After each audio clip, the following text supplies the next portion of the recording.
NBC 6 News at noon starts with breaking news. Glad you're with us here at noon. We're going to start with those new details that you may have just heard from the deadly New Orleans truck attack. The FBI gave an update, and it started just after 11 and it lasted a few minutes ago here. Officials are saying at least 15 people were killed, one of them being the attacker. More than 30 were hurt when a man plowed his truck with an ISIS flag into a crowd on Bourbon Street while celebrating the new year. The driver has been identified, and there's this photo on your screen, as 42-year-old Shamsuddin Jabbar. He is a Texas-born U.S. citizen. He is an Army veteran.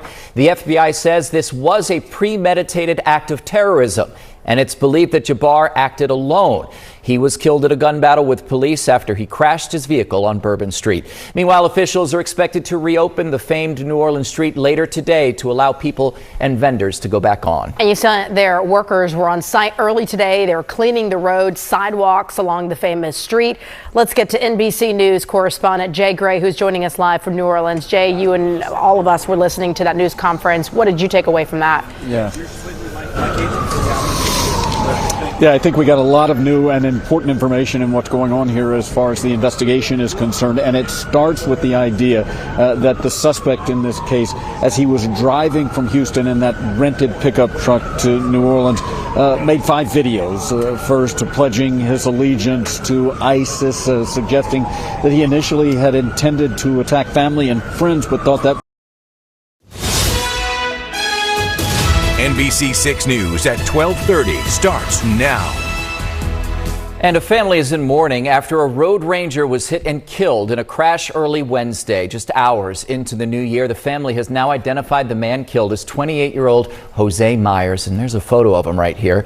He was a road ranger working, clearing an accident when he was killed. His wife of just 5 months, Stacy, posted this picture on a GoFundMe page. The tragedy on the highway happened early Wednesday morning along I-95 in Hollywood.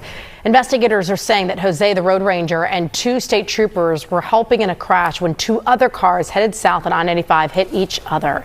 Officials say one of those cars was then pushed into the express lane, hit the concrete wall before it hit the road ranger's pickup truck from behind, causing that chain reaction.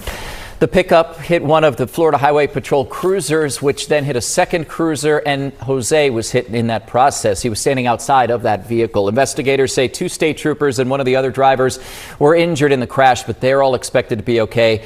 Officials say Jose was doing everything right, everything he was supposed to do. He made sure that the flashing lights on his pickup were on. This was a tragic accident. The Florida Highway Patrol cruisers also had their emergency lights on when this happened.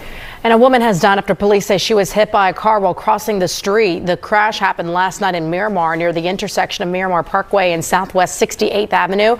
Police say the woman ran across the road and was hit by the driver, who did stay on scene. It's not clear if any charges will be filed. And we're learning more about what led up to a deadly crash in Tamarack earlier this week. It was right near the intersection of West McNabb Road and University in Tamarack. BSO detectives say that 23-year-old Catherine Campbell got off of this bus and she was crossing the street when she was hit by a car. She was taken to the hospital where she died as a result of her injuries. According to investigators, Campbell wasn't in the crosswalk at the time she was hit, and the car that hit her had the green light. The investigation is ongoing. Okay, want to bring you a story that you'll see only here on NBC 6, a story of hope and inspiration. A South Florida man says he is thankful to be alive after a driver hit him while he was riding a scooter. Yeah, the driver who hit him took off. Police have been looking for him for months. NBC's Nico Clemens has the latest on this young man's long road to recovery. He doesn't remember getting hit. I just remember seeing the car speed up in my rear view, seeing the headlights. Perry Aparicio does remember.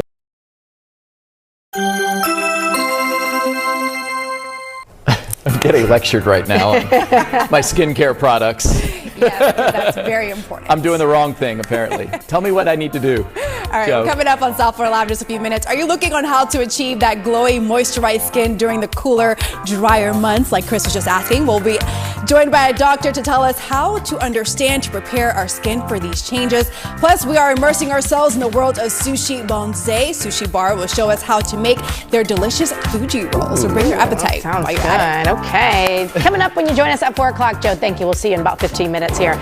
And there's a new medical clinic in Broward County. It caters to a community that often feels discriminated against or judged. We're going to tell you about the first of its kind facility.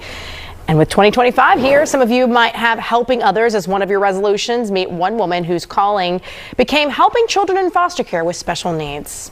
All right, that's all the time we have now. South Florida Live with Joanna. Coming up next. Kris is going to be watching. Dermatologist giving. Yes, taking notes. Yes. What I need to do. Bye, everybody.